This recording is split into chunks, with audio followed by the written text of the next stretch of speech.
Halo semuanya, kembali lagi di materi pembelajaran pemrograman web dan perangkat bergerak. Untuk kesempatan kali ini, kita akan membahas mengenai tag form. Tag form ini merupakan tag terakhir yang akan kita pelajari pada materi HTML. Kita cari tahu dulu apa itu tag form. Jadi pertama-tama form itu apa? Jadi saat kita membuat web, itu kita tidak hanya digunakan untuk menampilkan informasi saja. Website yang kita buat dapat juga digunakan untuk mengambil informasi serta data dari pengguna. Salah satu cara mengambil informasi tersebut yaitu menggunakan tag form. Tag form jika di dalam dunia nyata bisa kita samakan dengan formulir. Semisal kita ingin memesan makanan di sebuah restoran, kita diharuskan terlebih dahulu mengisi formulir pesanan. Formulir tersebut biasanya berisi menu makanan serta minuman, dan kita dapat memilih serta mengisi jumlah yang mau kita pesan. Untuk formulir dalam dunia nyata seperti ini, misal ini ada formulir pemesanan makanan, terus ini ada formulir peserta didik baru, terus di sini ada formulir pendaftaran kursus seperti ini. Kemudian tag form di HTML, untuk membuat sebuah form di HTML, tag yang kita gunakan yaitu tag form, yaitu di ini kurung buka form terus kurung tutup. Kemudian form ini merupakan sebuah tempat yang untuk memasukkan data sebelum diproses oleh aplikasi. Dan contoh penggunaan tag ini di dalam aplikasi website khususnya itu seperti pada form login, form input data, kemudian ada juga form upload data dan sebagainya. Saya tunjukkan mengenai contoh penggunaannya. Di sini misal kita pergi dulu ke salah satu aplikasinya. Nah, form dalam website atau dalam aplikasi website itu bentuknya seperti ini. Bidang yang bisa kita masukkan data. Nah, ini form login seperti ini, username dan password. Kemudian kita bahas juga form input data. Nah, misal form input data ada di bagian misal di sini. Ini manajemen kelasnya. Terus kita coba klik. Nah, ini form input data. Ketika kita masukkan katakanlah 11 RPL 4 gitu. Kita klik tambah. Nah, data yang kita masukkan itu nanti akan tersimpan di dalam database aplikasi, kemudian ditampilkan di sini. Ini contoh form untuk input data. Kemudian ada lagi form upload data, dan form upload data ini contohnya di sini. Nah, ketika ingin menambahkan peserta, itu kita bisa melakukan upload di sini, import data peserta. Jadi nanti kita masukkan file Excel di dalam aplikasinya ini, kemudian kita import, dan secara otomatis data dari Excel akan tersimpan di database. Nah, nanti bentuknya gini, kita masukkan file yang mau kita upload, terus kita open, kita klik import gitu. Kemudian selanjutnya, nah ini contoh untuk tag form di HTML. Contohnya seperti ini, dimana form action, atribut action ini akan mengarahkan kemana data yang kita masukkan itu diproses. Nah, ini kita arahkan ke proses.php. Kemudian untuk metode atau metode pengiriman data itu ada dua, yaitu post dan get. Nah, di sini kita gunakan post. Kemudian nType itu atribut yang digunakan apabila di form yang kita buat itu ada input tipe filenya. Nah, jadi nanti kita bahas input tipe file itu apa. Terus ini contoh formnya. Nah, input type ini hasilnya nanti akan seperti kayak ini, kotak ini, bidang yang bisa kita masukkan data. Ini contohnya. Kemudian ini sudah saya jelaskan di sini yang tadi. Kemudian ada tipe field. Jadi untuk form HTML itu mempunyai beberapa macam tipe. Yang pertama ini ada teks, bentuknya nanti seperti ini. Contoh kodenya seperti ini. Ini digunakan untuk mengisi data berupa teks. Berarti kalau teks itu termasuk karakter, kemudian simbol, huruf, angka, dan lain sebagainya. Terus password itu sama dengan teks, tapi nanti ketika kita masukkan data, hasilnya berupa kayak gini, jadi tidak terlihat, teksnya akan tersembunyi. Kemudian ada input type tipe date, itu untuk memasukkan data berupa tanggal. Untuk tampilannya seperti ini, jadi nanti pengguna dapat memilih tanggal, bulan, beserta tahunnya. Kemudian ada text area, ini untuk memasukkan data berupa teks dengan banyak baris. Jadi nanti kita bisa enter, kemudian kita isi berapa baris data berupa teks. Kemudian ada email. Kalau ini input type untuk memasukkan data email. Jadi nanti ketika kita memasukkannya tanpa tanda @ ini nanti akan muncul notifikasi peringatan seperti di gambar ini. Kemudian ada input type file, itu untuk mengunggah data berupa file, bisa gambar, musik, video, PDF, dan lainnya. Contohnya tadi pada proses import data peserta di sini, kita bisa memilih file yang mau kita unggah. Kemudian ada number, ini untuk memasukkan data berupa angka. Jadi ini nggak bisa kita masukkan teks, itu kayak huruf itu nggak bisa, simbol juga nggak bisa, karena nanti ada panah atas dan panah bawah untuk menaikkan atau menurunkan angka yang mau kita masukkan. Kemudian ada range, ini memasukkan data juga berupa angka, tapi nanti bisa kita geser-geser kayak slider. Nah, ini nanti bisa kita tentukan juga dengan minimalnya berapa, maksimalnya berapa dengan atribut min dan max seperti ini. Kemudian radio. Nah, kalau ini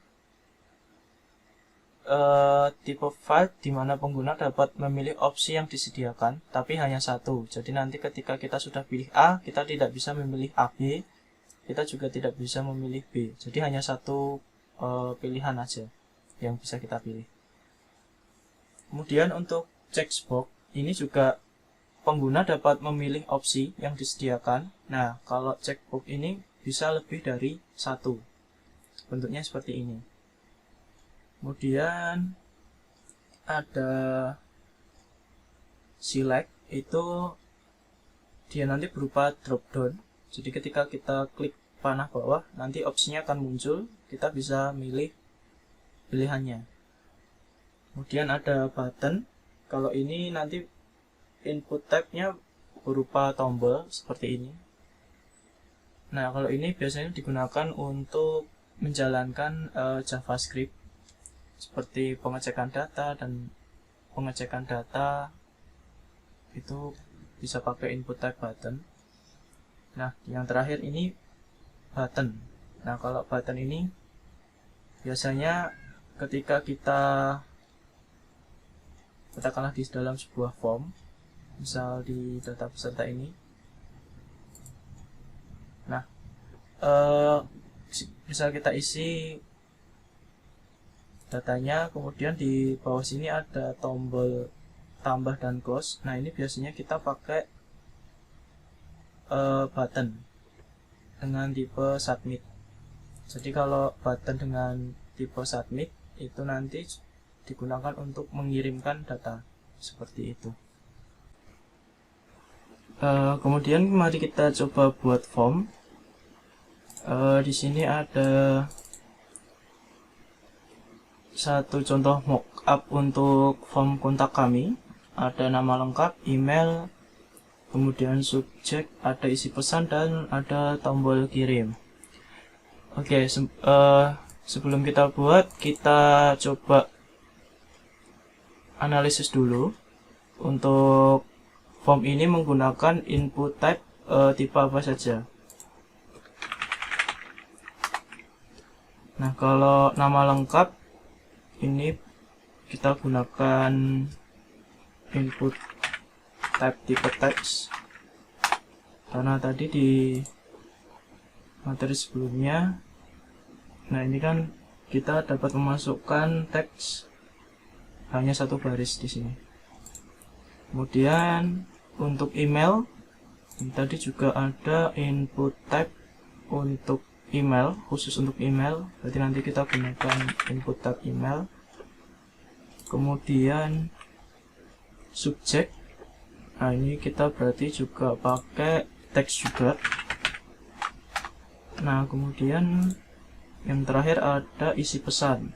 Nah, kalau isi pesan ini kalau pakai input tipe teks, berarti nanti pesannya hanya terbatas satu baris saja. Padahal kita biasanya untuk kontak kami kan biasanya lebih dari satu baris. Kita coba, tadi ada ini text area. Kita coba pakai text area seperti ini. Oke, berarti kita pakai 3 jenis tipe field. Oke, kita coba buat. Di sini sudah ada folder source code. Nanti kita akan bikin di dalam folder ini. Kita buka dulu Visual Studio Code-nya. Dan pilih open folder. Kita arahkan ke folder yang kita buat tadi. Di sini, terus di source code kita pilih. Kemudian kita bikin file baru dulu. Bikin file baru, kita save dulu di dalam source code. Kita bikin file index.html. Nah, kita bikin formnya dulu. HTML5,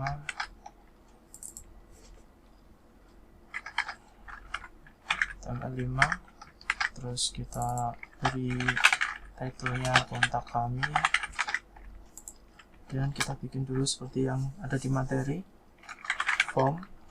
Kita pakai metode yang post, kita arahkan ke simpan pesan.php.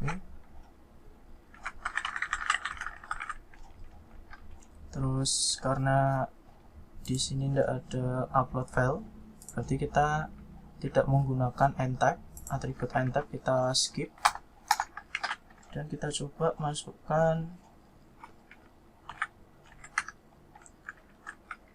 kita gunakan div nanti untuk mendesain kontaknya atau mendesain formnya. Input text, kita beri nama lengkap, dan ID-nya kita kosongkan. Kita beri placeholder, masukkan nama lengkap Anda, dan kita copy paste saja di sini. Yang kedua itu email, kita ganti email. Namanya juga kita ganti email.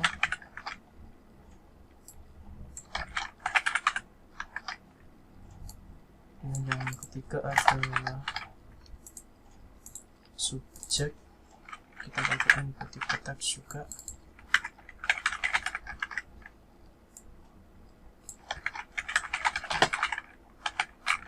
Pesan, kemudian yang terakhir kita ada text area.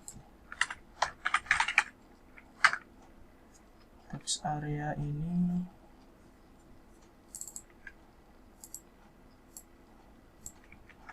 text area kita beri isi pesan namanya seperti ini. Kita coba jalankan dulu di sini. Nah, hasilnya seperti ini. Oh, kurang tulisan kontak kami di atas ini kurang. Kita pakai H1, coba kontak kami di sini. Nah, kita coba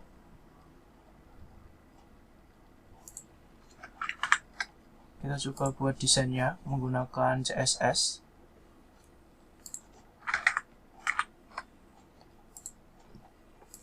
Nanti ini kita buat semirip mungkin dengan mockup ini. Berarti kotak dia ada di tengah semua. Oke, kita akan pakai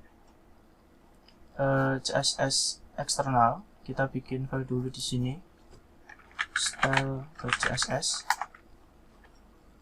Nah, di sini nanti di source code ini dia akan secara otomatis dia sudah membuat style.css.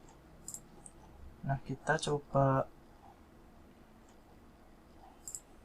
panggil dulu di dalam tag hit, kita panggil pakai link css style.css kayak ini. Nah, kita mulai membuat kotaknya terlebih dahulu. Jadi kita bikin kotaknya terlebih dahulu.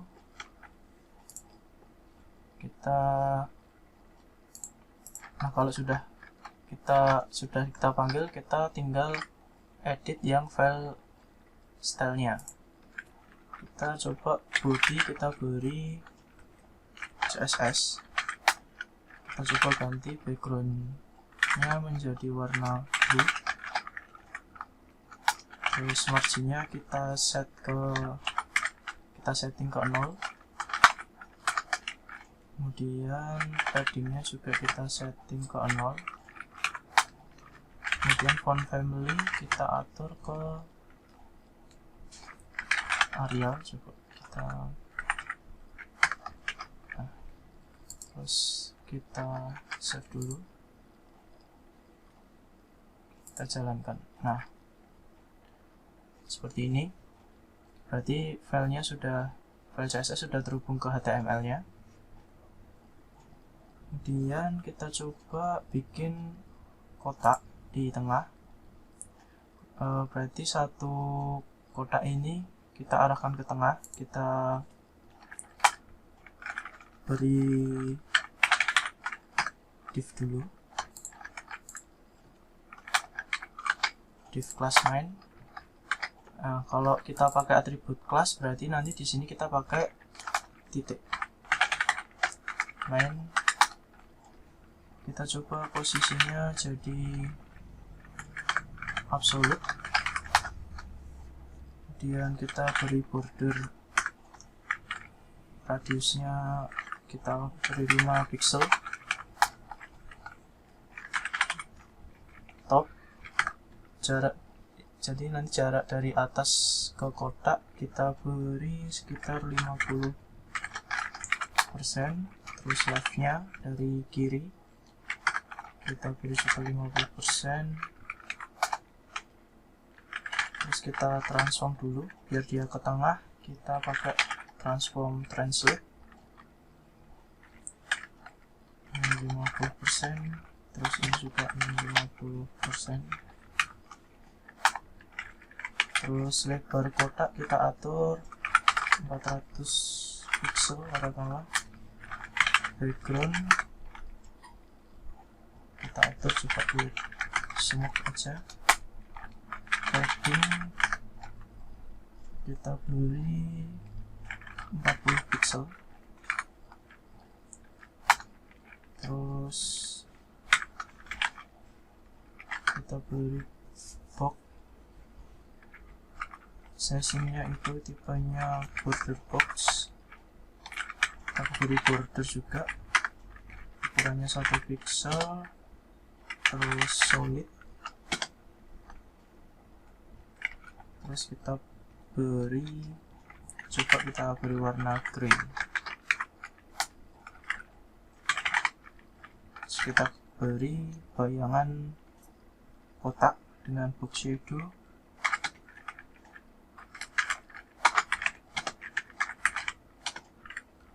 Warnanya white smoke. Kita reload dulu.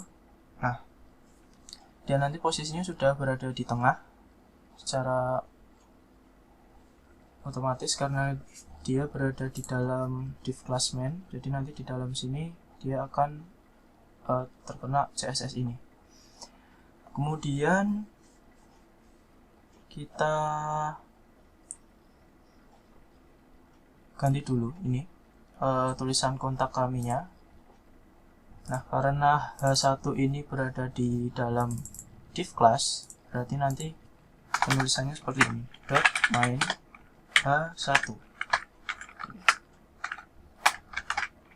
Kita beri margin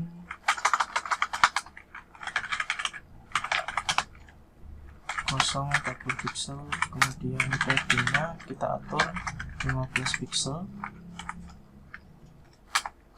Terus warna tulisannya kita beri ini, coba. Terus kita ubah tulisannya menjadi besar semua atau kapital menggunakan text transform uppercase. Kita reload dulu. Nah, dia akan jadi seperti ini.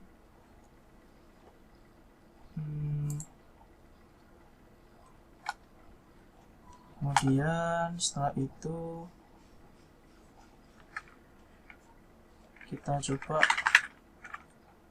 text align, kita ganti ke center. Nah, dia seperti ini.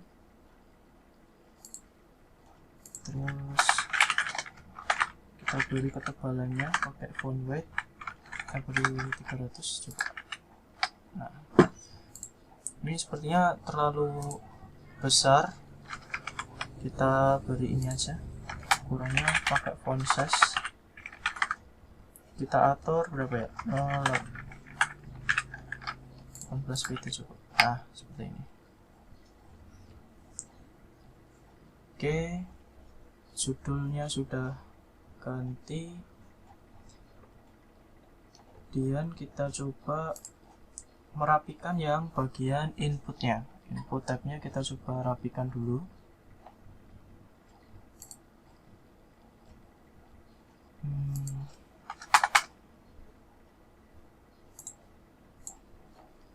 Oke, kita coba rapikan di bagian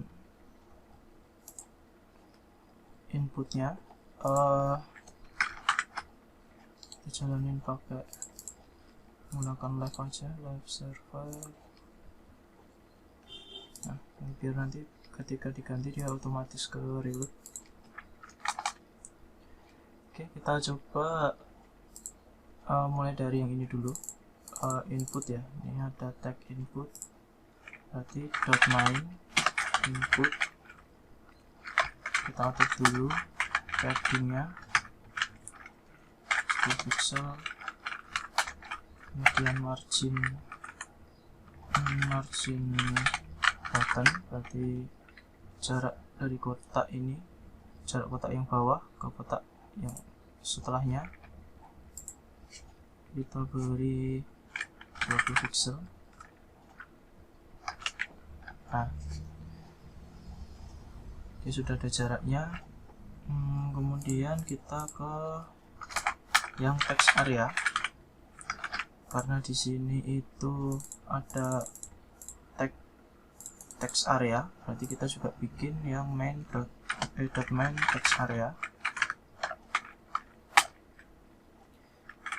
Height-nya kita atur tingginya rata 80 pixel. Padding kita bikin 10 pixel. Terus margin button kita 40 pixel. Nah, seperti ini.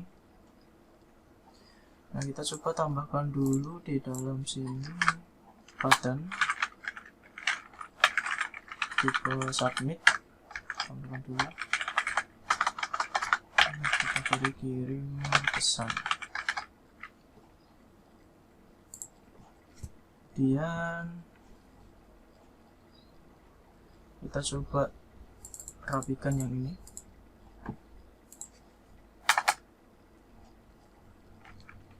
Oke, kita coba rapikan dulu untuk input dan text areanya. Input dan text area. Berarti nanti untuk input dan text area akan terkena juga CSS ini. CSS-nya akan sama. 100%. Kita atur dulu lebarnya 100%. Kemudian kita beri box spacing-nya box lagi. Kita beri bayangan menggunakan box shadow non. Kemudian outline kita juga non. Terus bordernya juga non. Kita hilangkan semua bordernya. Terus kita hanya menyisakan yang border button atau yang bawah. Kita beri 3 pixel coba warnanya. Nah, jadi bordernya yang atas, kiri, kanan itu nanti akan hilang. Kemudian hanya menyisakan yang bawah.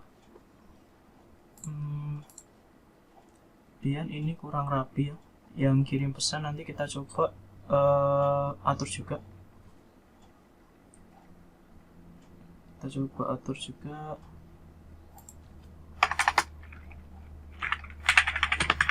Bagian button yang tipenya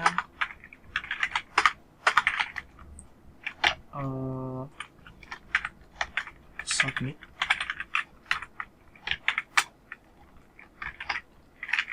Coba white,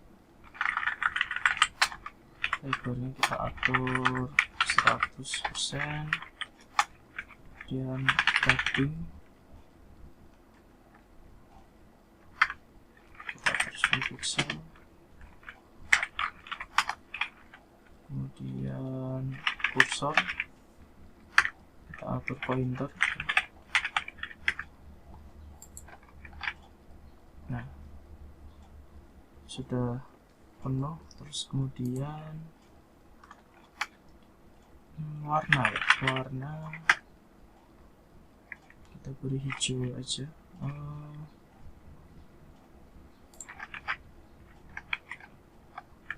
Yang backgroundnya kita beri warna hijau. Ini putih. Terus backgroundnya warna hijau. Nah, seperti ini.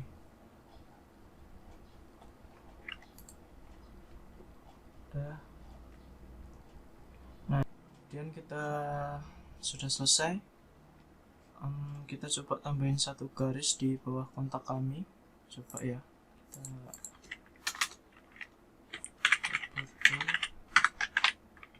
nah, berarti kita harus .main .border. Di sini kita bikin dulu .main .border. Weight-nya kita atur lebarnya katakanlah 150 pixel. Kemudian height lebarnya tingginya kita atur 4 pixel juga. Terus background kita atur warna blue juga. Nah, itu udah ke udah ada. Terus marginnya kita atur 1 pixel gitu, biar dia ke tengah. Margin bottom kita atur 30 pixel. Nah, seperti ini. Oke, sudah selesai kita mendesain untuk form kontak kami. Kalau warnanya kurang match, kita bisa ambil kode head color. Nah, kita coba, nanti silakan disesuaikan sendiri warna yang ingin kalian aplikasikan di form ini. Mungkin cukup sekian yang bisa saya sampaikan. Apabila ada pertanyaan, nanti kita bisa berdiskusi melalui Microsoft Teams. Terima kasih. Assalamualaikum warahmatullahi wabarakatuh.